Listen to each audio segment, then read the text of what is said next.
आपको बराह रास्त convention centre लिए चलते हैं जहां पे साबिक वज़ीर-ए-आज़म मियां मोहम्मद नवाज शरीफ इस वक्त खिताब करें। मुअज़्ज़िज़ कायदीन कराम, मुअज़्ज़िज़ अरकान जनरल काउंसिल, अभी ख्वाजा साद रफ़ीक साहब ने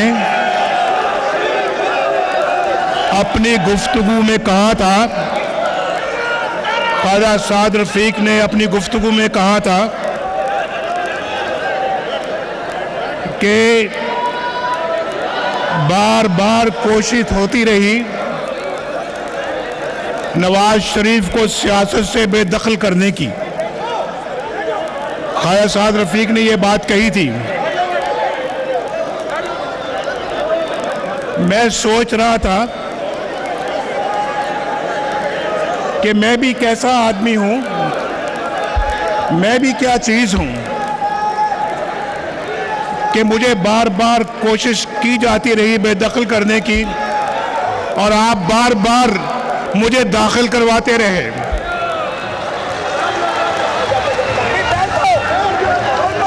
आज भी अल्लाह के फजलो करम से आप मुझे फिर दाखिल कर रहे हैं।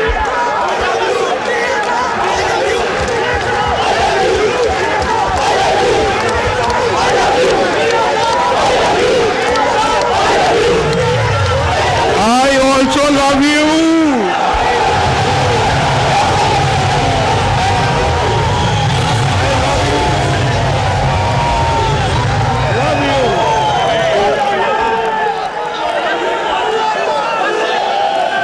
आज भाई अब आप बैठ जाएं, अब आप बैठ जाएं। अब नारे बंद करें प्लीज, अब नारे बंद करें और बैठ जाएं। अब नारे बंद करें और बैठ जाएं, वरना ये वक्त नारों में गुजर जाएगा। प्लीज प्लीज बैठ जाएं, बैठ जाएं। आज लगता है कि ये शेरों की और शायरी की महफिल है। शहबाज शरीफ साहब ने बड़े अच्छे शेर सुनाए आपको, फिर ख्वाजा साद रफ़ीक से रहा नहीं गया, उन्होंने जवाबी शेर सुनाए आपको। मुझे भी एक शेर याद आ गया है।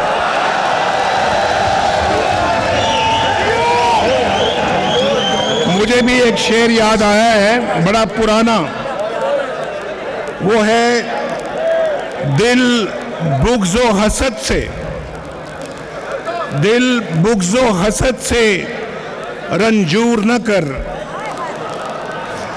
दिल बुग़्ज़ो हसद से रंजूर न कर। मेरे दिल में भी गुस्सा है। अगर मैं कहूं कि गुस्सा नहीं है तो फिर ये मुनाफ़िक़त है, मुनाफ़िक़त। और मुनाफ़िक़त मुझे आती नहीं है। मैं मुनाफ़िक़त पसंद नहीं करता और मैं मुनाफ़िक़त से नफ़रत करता हूं। इसलिए दिल बुग़्ज़ो हसद से रंजूर न कर, ये नूरे खुदा है इसे बेनूर न कर। अपने दिल की बात कर रहा हूं। दिल बुग़्ज़ो हसद से रंजूर न कर, ये नूरे खुदा है इसे बेनूर न कर। ना अहलो कमीने की खुशामद से अगर जन्नत भी मिले तुझको तो मंजूर न कर।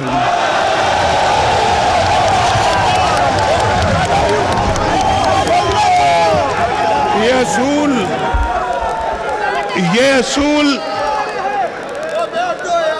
असूल सिर्फ मेरा नहीं होना चाहिए, ये असूल पूरी मुस्लिम लीग नून का होना चाहिए। आज के इस जनरल काउंसिल का भी यही असूल होना चाहिए और मुस्लिम लीग के एक एक कारकुन का भी यही असूल होना चाहिए। और फिर मैं समझता हूं कि इंशाअल्लाह अपनी अपनी मंजिल हम हासिल करेंगे। ये असूल आपके पेश नजर रहना चाहिए। अपने दिल के अंदर ये असूल बिठा लें, फिर देखें इंशाअल्लाह आपको अल्लाह ताला फतह से हम किनार फरमाएगा। आज का दिन वो कानून को हम दोबारा वापस लौटा रहे हैं उस डिक्टेटर मुशर्रफ को, जिसने नवाज शरीफ का रास्ता बंद करने के लिए कानून नाफिज किया था। इससे पहले यही कानून अयूब खान ने नाफिज किया था, फिर मुशर्रफ ने नाफिज किया, और आज हम उसको वापस लौटा रहे हैं। आप सबको कौमी असेंबली में उन तमाम लोगों को, पाकिस्तान मुस्लिम लीग नून के तमाम कारकुनों को, तमाम कौमी असेंबली के मेंबरान को और उन तमाम सेनेट के मेंबरान को खराज तहसीन पेश करता हूं, जिन्होंने ये कानून दोबारा उसके मुंह पर मारा है। कितनी दफा अभी ख्वाजा साद रफीक ने बिल्कुल ठीक कहा है कि तुम बेदखल करते जाओ, ये अवाम नवाज शरीफ को दोबारा दाखिल करते जाएंगे। समझ नहीं आती ये भाई, नहीं, कोई नारा नहीं, प्लीज कोई नारा नहीं। आप भी बातें बंद करें, ये बातें बंद करें भाई, ये बातें बंद करेंगे तो फिर तकरीर नहीं होगी। और आज आपको खराज तहसीन पेश करता हूं कि आप फिर भरपूर कुव्वत के साथ नवाज शरीफ को वापस ला रहे हैं। अल्लाह ताला का करम है, हमने खुलूस के साथ अपने मुल्क की खिदमत की है, पूरे खुलूस के साथ, और कोई लालच नहीं,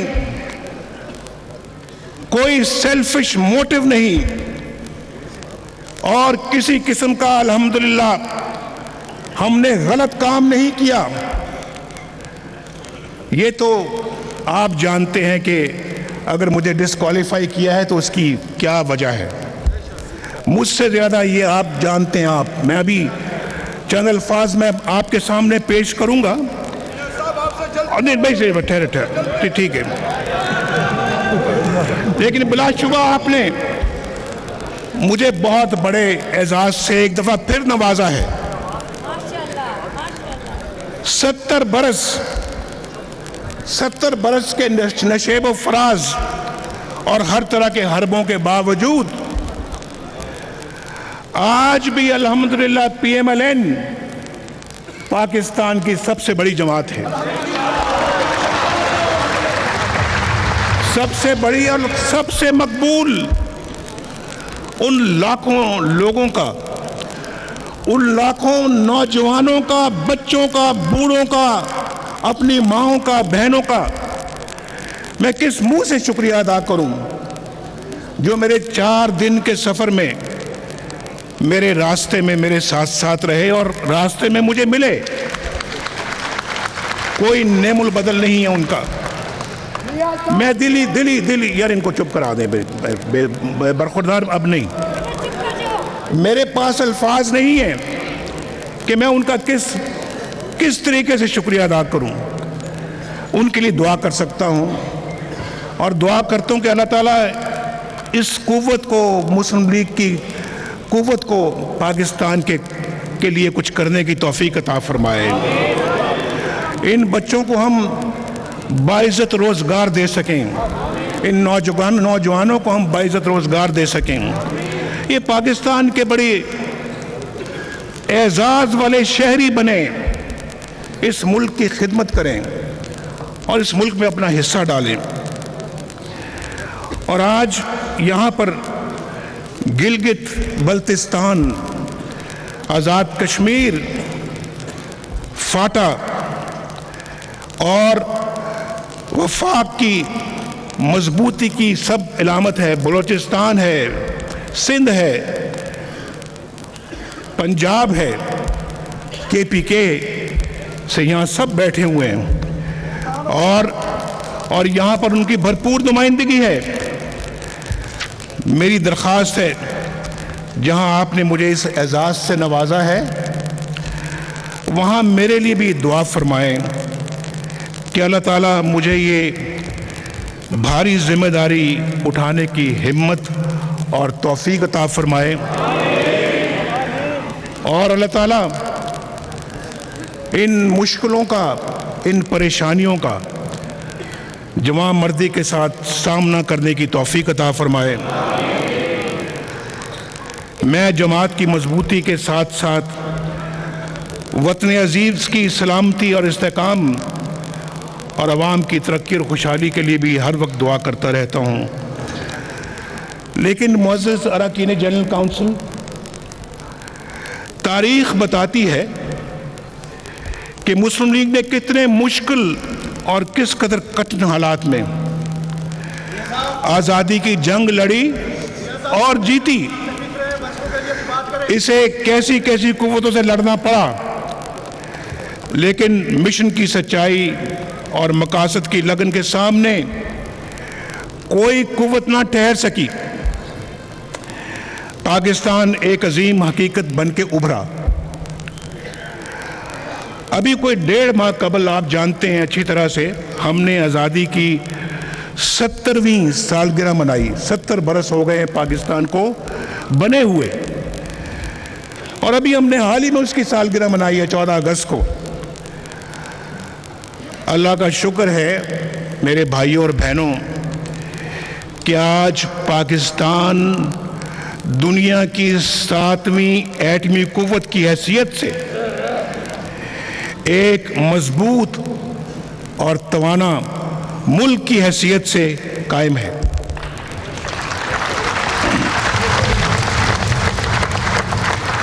और जो एटमी कुव्वत बनाते हैं मुल्कों को, यहाँ मुल्क के अंदर आपने देखा उनके साथ क्या सलूक किया जाता है, क्या हाल उनका होता है। फांसियां दी जाती हैं, मुल्क बदर किया जाता है, हथकड़ियां पहनाई जाती हैं। और आज ये दिन भी आप देख रहे हैं कि जब पनामा नहीं, अकामा पे वज़ीर आज़म को निकाल दिया जाता है।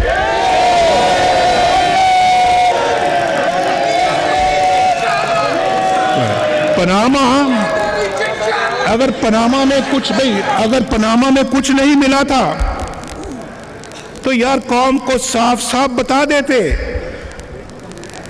कि भाई हमें पनामा में नहीं मिला, भाई हम अकामा में करने लगे हैं इसको डिस्क्वालीफाई।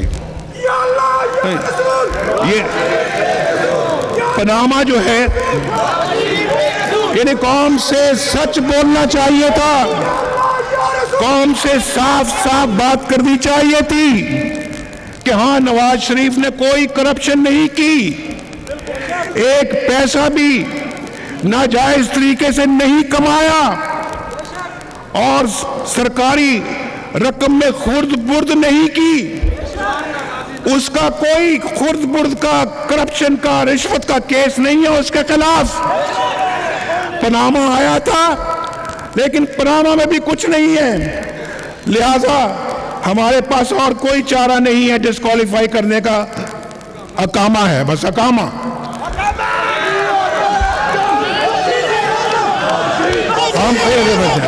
हम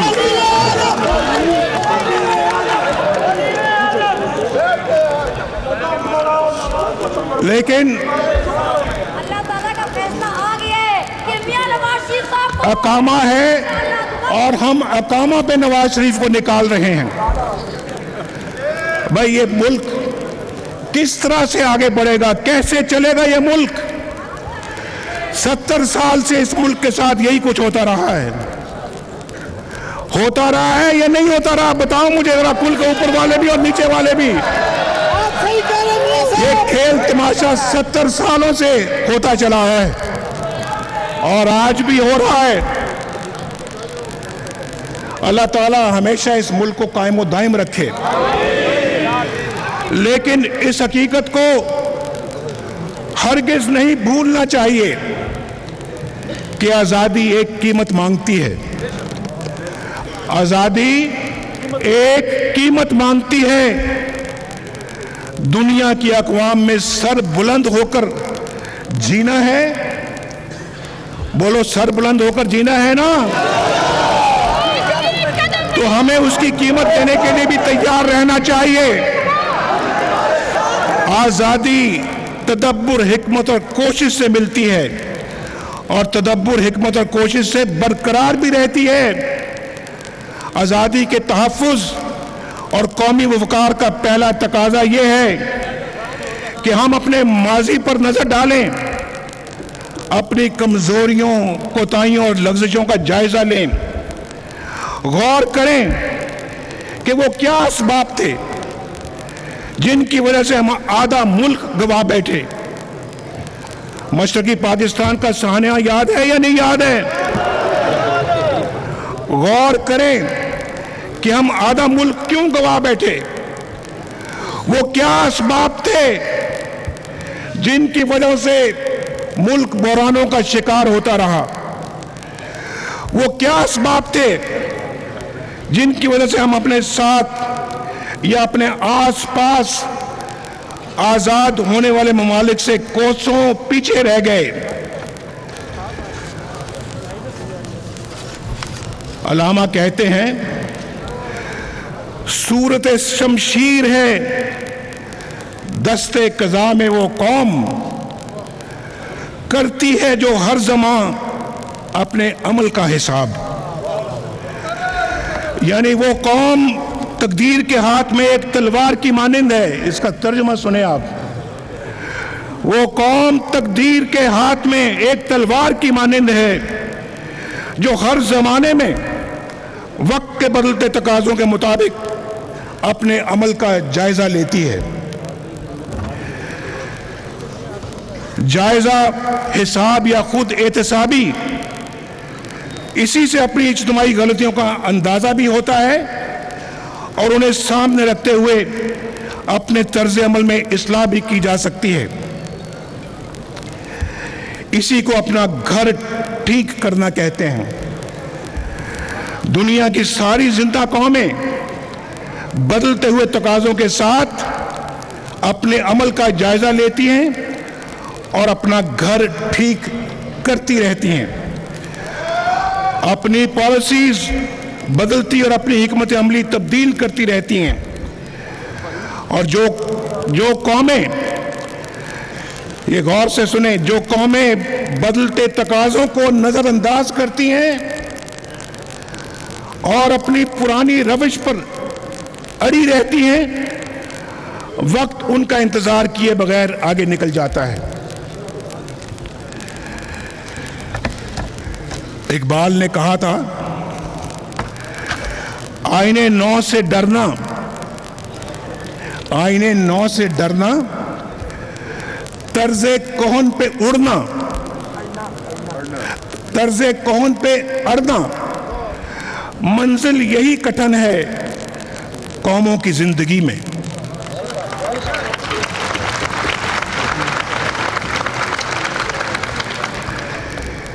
हमारी कौमी जिंदगी में ऐसे बहुत से मरहले आए कि हम अपने अमल का हिसाब करते, अपनी गलतियों की इस्लाह करते और अपने तर्ज़े कोहन यानी पुराने तौर तरीके पर अड़े रहने की बजाय नए हालात और नए तकाज़ों से रहनुमाई लेते।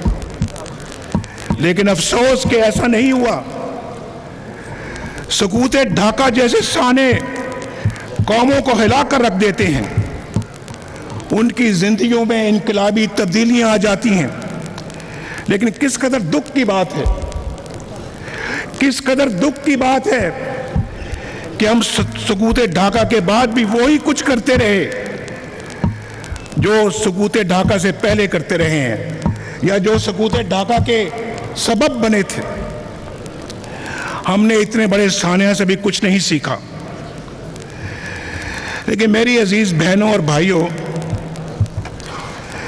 पाकिस्तान की सबसे बड़ी और सबसे मकबूल जमात का सरबराह होते हुए और 3 बार अवामी मैंडेट से वजारत उज़्मा का मनसब हासिल करने के बावजूद मुझे अवाम की नुमाइंदगी से नाअहल करार दे दिया गया।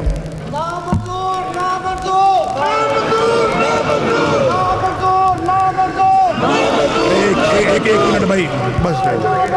ये किसी करप्शन या बदनवानी के जुर्म में नहीं, ये किसी करप्शन या बदनवानी के जुर्म में नहीं,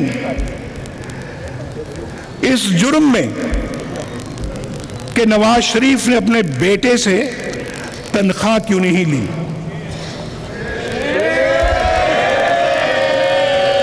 कि नवाज शरीफ ने अपने बेटे से, क्या सुना आपने? बोले क्या सुना? नवाज शरीफ ने अपने बेटे से,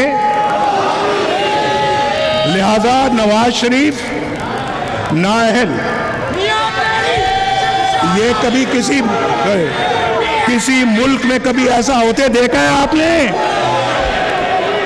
ऊपर वाले बताएं, किसी मुल्क में आपने ऐसा होते सुना है? किसी मुल्क में ऐसा होते हुए देखा है? नीचे वाले बताएं, कभी सुना है, कभी देखा है? भाई वो इस बात की भी तहकीक कर लें, वो इस बात की भी तहकीक कर लें कि वजारत उज़्मा की तनख्वाह भी मैं लेता हूं या नहीं। शायद कोई और फर्द जुर्म भी उनको मिल जाए।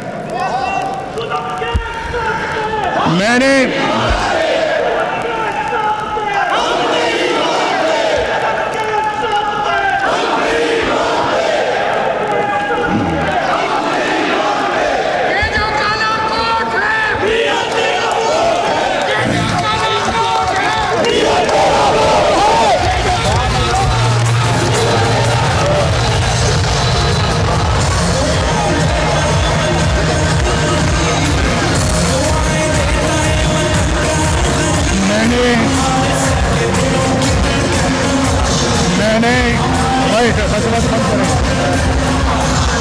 वुकला के कन्वेंशन में 12 सवालात किए थे, उनमें से एक का भी जवाब नहीं मिला।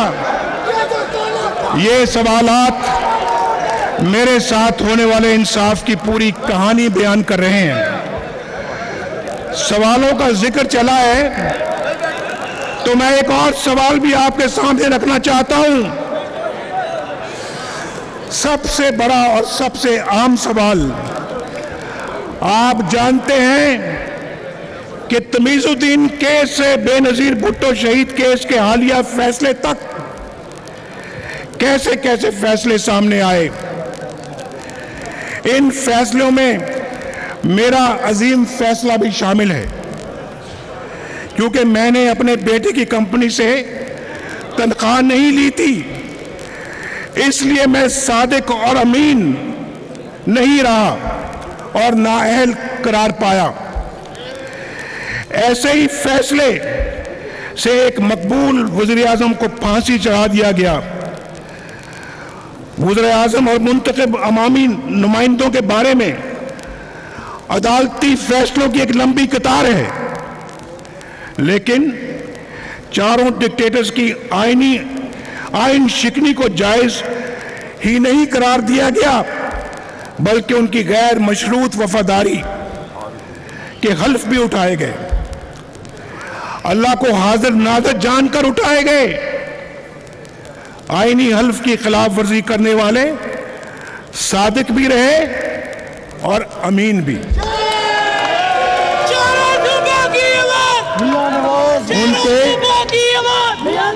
उनके 33 साल इक़्तिदार के दौरान कोई एक भी ऐसा काम नहीं हुआ जिसका आर्टिकल 184(3) के तहत नोटिस लिया जाता। उनकी गैर आईनी इक़दामात के उसके लिए कोई जवाब न मिला तो नजरिया जरूर इजाद कर लिया गया। काश कोई नजरिया जरूरत अवाम के हक हुक्मरानी, उनके वोट की हुर्मत, जमहूरियत और पाकिस्तान के लिए भी इजाद कर दिया जाता। ये है हमारी तारीख। अभी मैं आपके सामने 70 साल तारीख की बात कर रहा था। ये है वो 70 साल तारीख।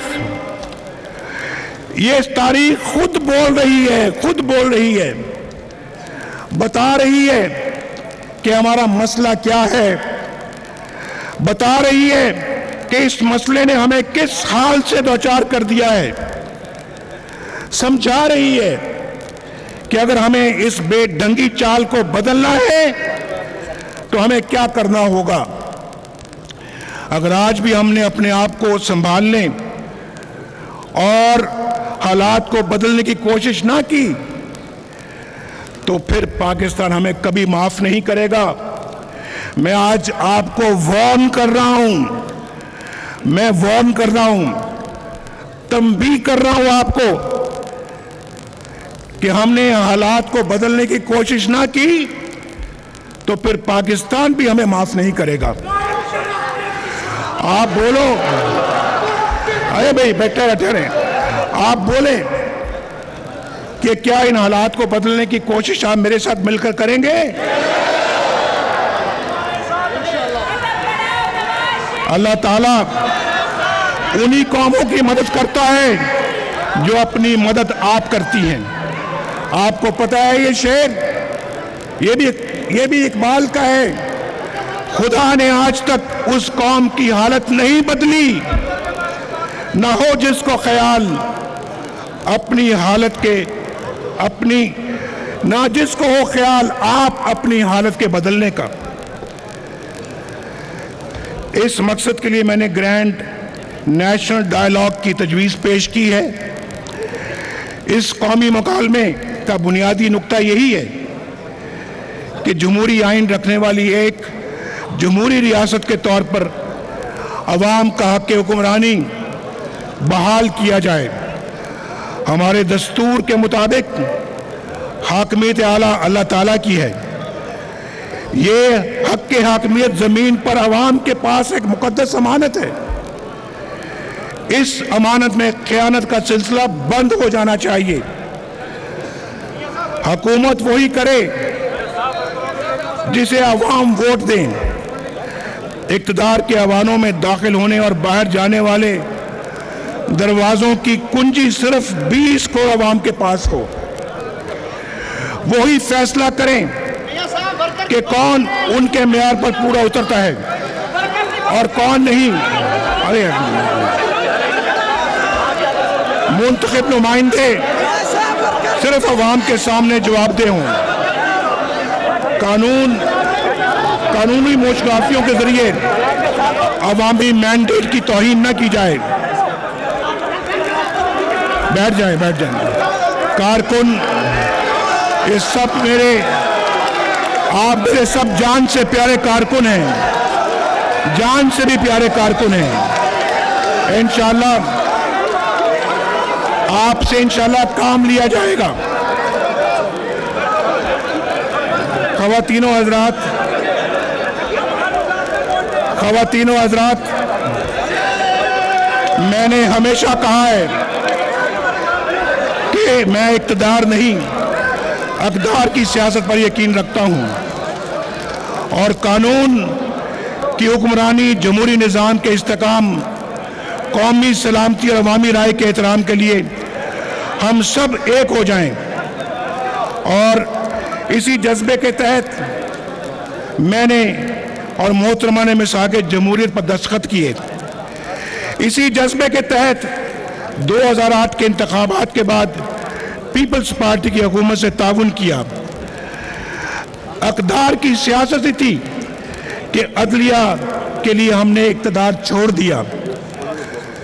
ये जज्बा था कि मैंने आज़ाद कश्मीर, बैठे हैं आज़ाद कश्मीर के वज़ीर आज़म यहाँ पर, कि हुकूमत के खिलाफ, पीपल्स पार्टी की हुकूमत के खिलाफ करारदाद अदम एतमाद रोक दी।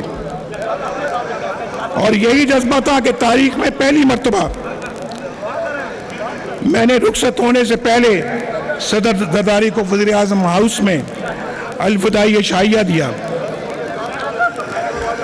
हमने किसी के मैंडेट में आज तक कोई रखना नहीं डाला और खैबर पख्तूनख्वा में मखलूत हुकूमत बनाने के लिए कुदरत रखते हुए हमने पीटीआई को हुकूमत बनाने की मुकम्मल आज़ादी दी। मैं पुख्ता यकीन रखता हूं कि जमहूरियत की मजबूती का सिर्फ यही रास्ता है। हर इंसान की तरह सियासतदानों से भी गलती हो सकती है, सियासी जमातें भी ठोकरें खाती हैं, लेकिन इन गलतियों और ठोकरों को नज़ीर बना लेने से मुल्क की मफाद को शदीद नुकसान पहुंचता है। हमें इनको नज़रअंदाज करते हुए आगे की तरफ देखना चाहिए। पाकिस्तान हम सबका है। पाकिस्तान और 20 करोड़ अवाम की खातिर हमें नफरतों, इल्ज़ामात और तसादुम का कल्चर ख़त्म करना होगा। हर तरह की मुश्किलात के बावजूद हमने वतन अजीज़ की हर मुमकिन खिदमत करने की कोशिश की। अल्लाह के फजलो करम से आज का पाकिस्तान 2013 के पाकिस्तान से बेहतर है या नहीं है? कहीं ज्यादा रोशन है और मजबूत और तवाना है। लोड शेडिंग आखिरी हिचकियां ले रही है और सी पैक मुल्क की तकदीर बदलने जा रहा है। पाकिस्तान अल्लाह के फजलो करम से जिंदगी के हर शोबे में आगे बढ़ रहा था। गैर जानिबदार आलमी मुबस्सर और इदारे भी हमारी इक़्तिसादी तरक्की और उभरते हुए इम्कानात की तारीफ कर रहे थे, लेकिन हालिया फैसले और उसके नतीजे में शुरू होने वाली कार्रवाइयों ने इस सारी पेशरफ्त पर मनफी असरात मुरतब किए हैं। ये इंतहाई दुख और अफसोस की बात है कि इससे अंदाज़ा लगाया जा सकता है कि ऐसे फैसलों और इस तरह की कार्रवाइयों की कितनी भारी कीमत मुल्क और कौम को अदा करनी पड़ती है।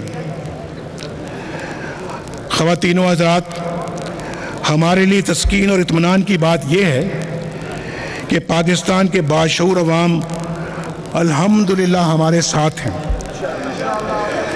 मई 2013 से लेकर लाहौर के हल्का 120 के इंतखाबात तक हर मरहले में इंतखाबात में उन्होंने हम पर एतमाद का इजहार किया है। मुझे यकीन है कि इंशाअल्लाह 2018 में मुस्लिम लीग नून 2013 के मुकाबले में इंशाअल्लाह और भी बड़ी कामयाबी हासिल करेगी और हम अपने इस अज़म को जारी रखेंगे।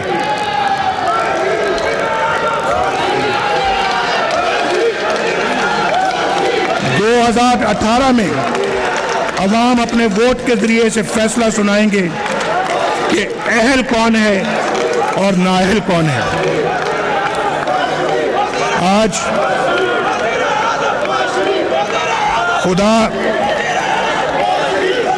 खुदा करे ये मुल्क फलता फूलता रहे, ये बिजली के मंसूबे मुकम्मल होते रहें, इस मुल्क के अंधेरे दूर होते रहें, मोटरवे मुकम्मल होती रहे, हज़ारा मोटरवे मुकम्मल होती रहे, बलूचिस्तान की हाईवेज मुकम्मल होती रहें, कराची अमन का गहवारा बनता रहे, दहशतगर्दी दम तोड़ती रहे, कच्ची कनाल बलूचिस्तान की ज़मीनों को सैराब और आबाद करती रहे, फाटा तरक्की करता रहे, लवारी टनल भी आबाद रहे, गिलगित स्कर्दू शाहराह तकमील के मराहिल से गुजरती रहे और खुदा करे आपका सी पैक भी आबाद रहे। खुदा करे आज़ाद कश्मीर की तरक्की की रफ्तार और तेज़ हो। हमने अल्हम्दुलिल्लाह बजट में बहुत इजाफा किया है। मुजफ्फराबाद मीरपुर दीना हाईवे की तामीर शुरू हो और कराची लाहौर मोटरवे भी मुकम्मल हो। अल्लाह ताला आप सबका हामी नासिर रहे और पाकिस्तान